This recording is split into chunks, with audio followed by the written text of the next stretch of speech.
leaders of the world. Welcome to Spread Love in Organizations, a podcast for purpose-driven healthcare leaders striving to make life better around the world by leading their teams with genuine care, servant leadership, and love.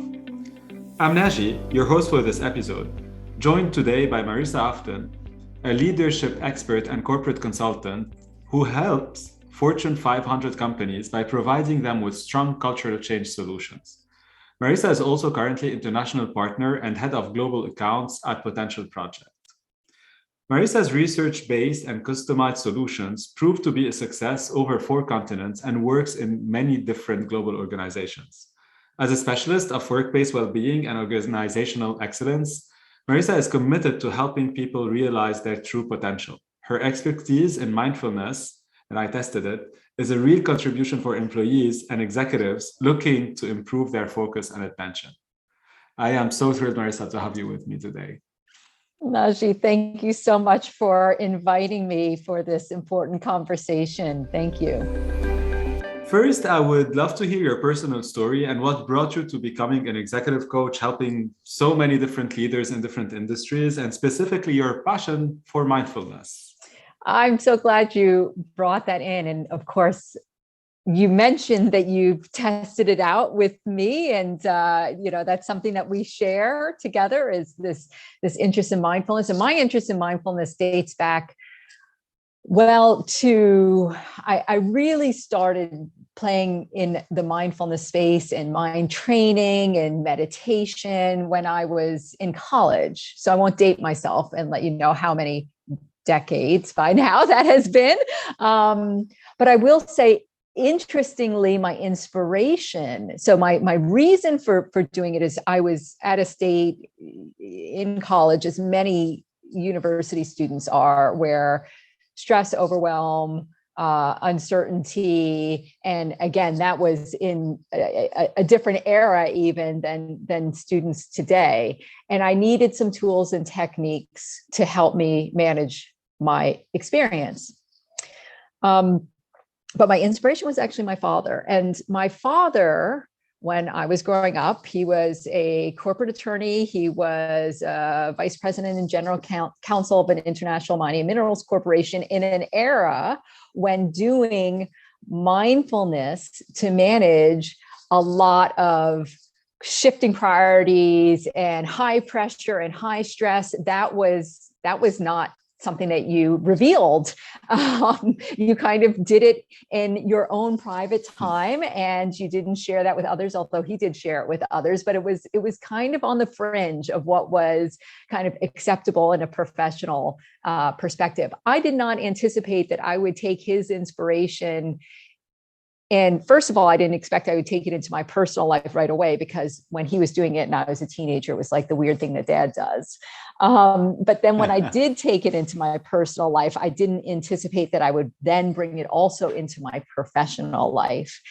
And it wasn't necessarily a vision or an intention, but it was a real concrete knowing through direct experience that this was a tool that I saw helped him in a corporate environment. It helped me in a personal environment. And then when I started to get into my own professional life, it helped me there as well. And I could see it as a vehicle to help so many others. I was very fortunate in the fact that I found and aligned with a company, Potential Project, that already was doing great work in this space. So I didn't have to invent the wheel myself. I'll definitely go back to mindfulness at some point for us to continue on learning and for you to tell us also some of the tips for leaders. Yeah. But one of my first questions is usually about your research experiences. You've been helping so many organizations on really what makes great leaders. But in fact, I think you answered my question with a book, which is Compassionate Leadership, you've been part of. So can you tell us a little bit more about it? Yes. And as you mentioned, I'm a part of it. I have co-authors who and a whole team at Potential Project who supported a lot of the research and the conversations that we had with C-level executives, and really investigating what is it that drives engagement up, that lowers people's sense of burnout and stress, that motivates teams to continue to work together. And what we discovered in our research in partnership with Harvard Business Review is that there are two main components that together factor what we call wise, compassionate leadership. And to kind of even define that one step further, we talk about the wisdom piece as being able to do tough things, make decisions, drive business priorities, goals, while doing it in a kind and caring way. So it's the ability to simply do hard things in a human way. I love the tagline, doing hard things in a human way. So let me double click on this. How would you define, in fact, compassion? We all know empathy. We know the difference between sympathy, empathy. We've all heard about it, even though not many know how to do it and deal with it, right? But what is compassion? How is it different from empathy, for example? How do you define this? Yes, and it's good that you're raising this because people do have different definitions, and not that any of them are wrong, but it's good for us to have a concrete definition based on what we see, and what we see is really based on what the science, neuroscience in this case, shows us. When we put somebody in an fMRI scanner and we invite that person to have an experience of empathy, and we invite them to have an experience of compassion, different parts of their brain light up depending on the experience. And you mentioned sympathy, empathy, compassion, and for some people, they might seem a little interchangeable. Based on what we know and how we describe it in the book, sympathy is kind of the experience of, oh, I feel you. It's like I feel sorry for you. Empathy is I'm feeling with you. And how empathy shows up in our brain is very much the way pain shows up in our brain. It's the same pain centers that get activated in our brain as if I were to physically be harmed. Now, feeling with somebody is a necessary way to move into compassion, but the compassion piece is having that spark of empathy plus the desire to be of benefit, the desire to take action to help that individual person or persons. Now, empathy is great and good, but it has some downsides on its own. If I'm only empathetic towards you, well, number one, I'm feeling your pain. I might get into my own empathetic hijack, in the sense that I'm feeling so much for you that I can't even think clearly about what I can do to support, benefit, or help you. Empathy alone can also be very narrow-minded. We tend to empathize with people from our tribe, those who are on our team, the people who we know are affiliated with that look like us, whatever it is. And we might miss out on sharing that with others who need our support, especially as leaders. And then really importantly, it's to recognize that empathy shows up in the brain as an emotion. So it's very emotionally triggered, which isn't always the best space for making clear decisions.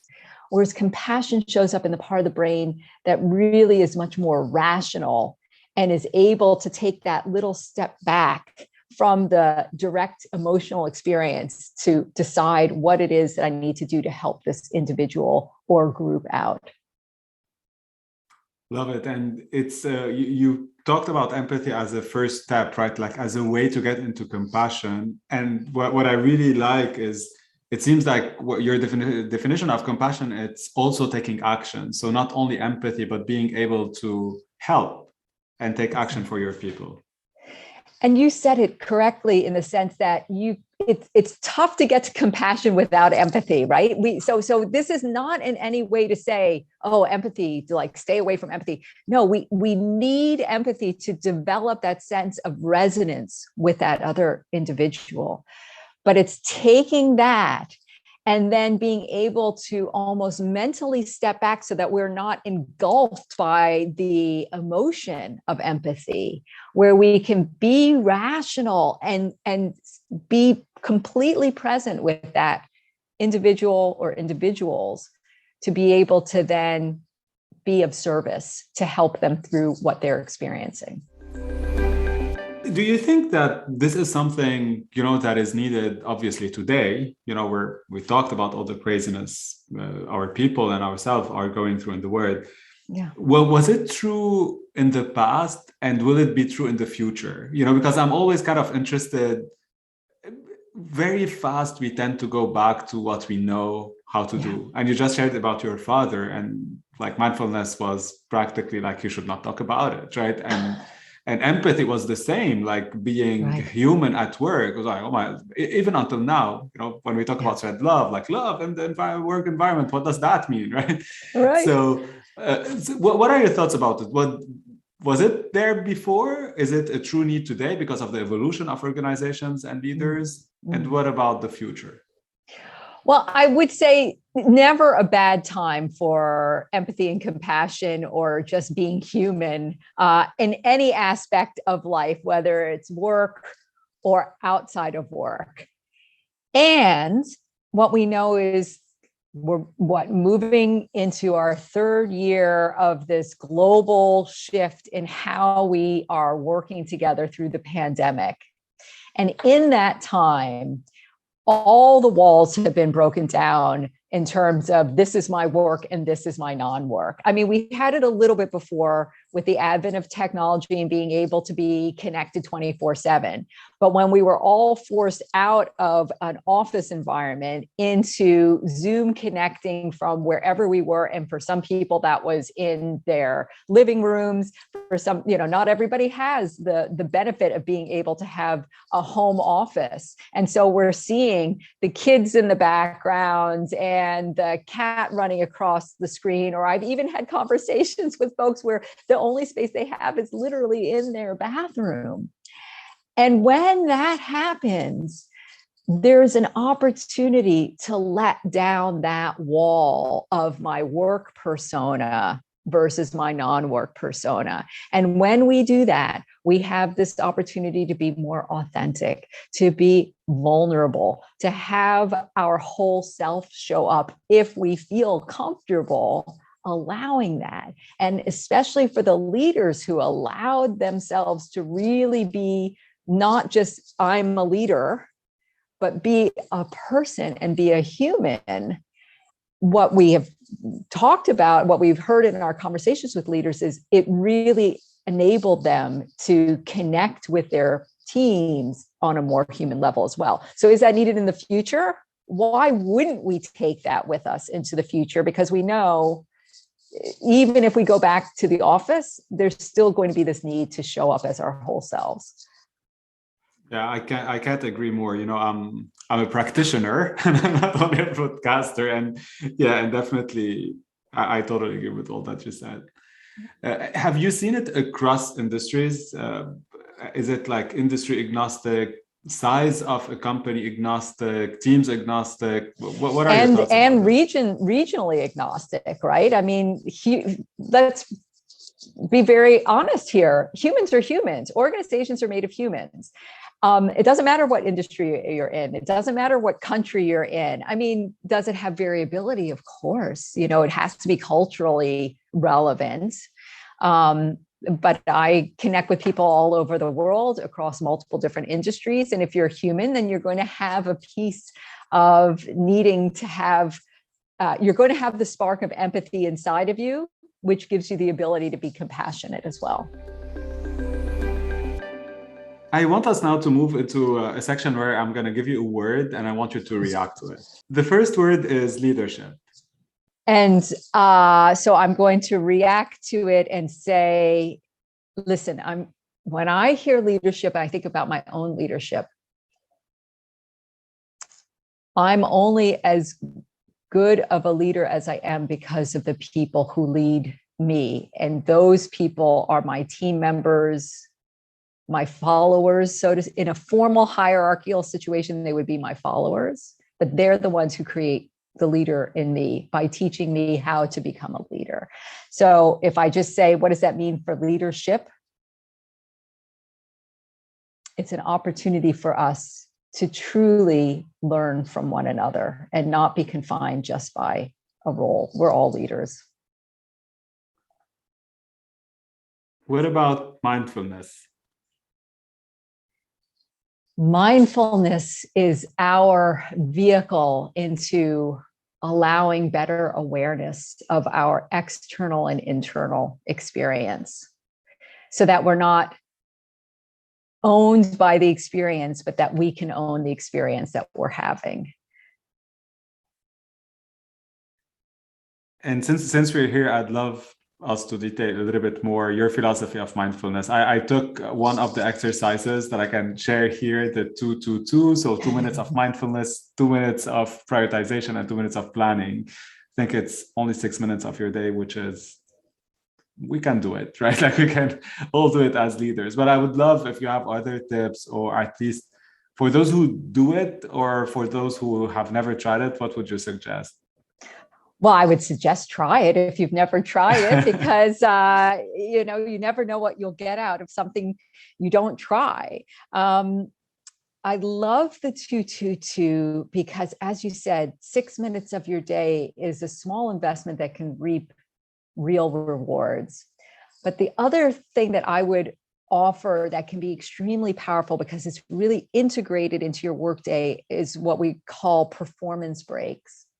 And by performance breaks, it's really not just rushing from this virtual meeting to the next virtual meeting to the next virtual meeting and going throughout the day without a moment to breathe. We are overbooked, we are over meetinged, and we don't have spaciousness anymore. And when there's no spaciousness in the day, there's no spaciousness in your minds. And when there's no spaciousness in your minds, you cannot think clearly, and you can't be compassionate, right? Because you're just full all the time.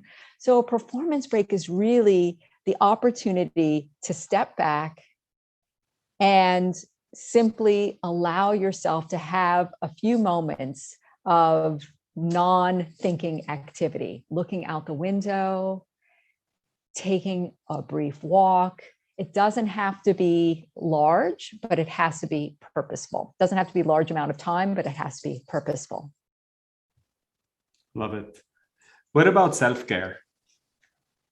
Needed, necessary, do more of it. But also be purposeful. As I mentioned, so many of us say, yeah, self-care, I get that. Put the oxygen mask on myself first. But it tends to be the last thing that we do in the day. We very frequently will measure our day's success by our performance. What if we change that perspective and measured some of the success of that day based on our self-care, our ability to say, did I take time? Did I get enough sleep tonight, last night? Did I make sure that I did some kind of movement in my day? Did I make sure that I spent time with my child, hugged the dog, whatever it is that's self-care for you? Can we make sure that we put that back on our success factor rather than just all the performance factors that we measure for ourselves? So as leader, as all of us leaders, many times, we have big responsibilities, right? Like for our people. And many times when we discuss about self-care, I think there is more and more awareness of how much self-care is important. But the first thing that comes to mind is, no, I don't have time for this, right? Like it's my people first, my family, and it cannot fit my agenda. So what would be your response to that? As leaders, I think it really is incumbent on us to ensure that we are creating the conditions, which in many cases is the time and space for allowing people self-care in their day. And so that may be a reprioritization. It may be a delegation. It may be, really having sometimes the hard conversations are the hard conversations where we tell people they have to let go of something in order to do more. So I do think that there is this real need for spaciousness that we have not, certainly in the last years through the pandemic, we haven't allowed ourselves as much space because we've been working so hard to catch up with the deficits. And I think that if I could offer one big gift for leaders to give themselves and their people, is the gift of some spaciousness for self-care. The last word is spread love in organizations. More of it, please. When I think of spread love in organizations, it's obviously a need. It's such an imperative right now. But I think of what are even the little things that can be felt as love. And you could use kindness as another form of showing and spreading love. And we think about just doing that one random act of kindness, and that's great and good, but what does that even mean? I would say, to borrow a very well-known phrase from the Dalai Lama, show kindness whenever possible, and it's always possible. Knowing that we are all going through our own whatever it is today, and every day we're showing up a little bit differently. To be able to really recognize kindness for somebody else is a real, tangible way that we can spread love in organizations. Any final word of wisdom, Marissa, to the leaders listening to us around the world? What I would offer is kindness to self, right? We've just talked about self-care, and I've talked about kindness, and kindness to self in the sense that recognizing that we're all human. None of us has it. None of us has all the answers. If we figured anything else out in the last 3 years, it's none of us has all the answers because it keeps changing. And so being able to be kind to yourself will enable you to be kind to others, and let, as I said earlier, your people help teach you what you need as a leader. Thank you so much for being with me today. So many great insights, and I love how you ended. Let your people teach you leadership. That's a powerful message. Thank you, Marissa, for being with us. Najee, thank you so much. Thank you all for listening to Spread Love in Organizations podcast. Follow us on LinkedIn, drop us a review on your preferred podcast platform, and connect with us on SpreadLoveIO.com. Most importantly, spread love in your organizations and spread the word around you to inspire others and amplify this movement our world so desperately needs.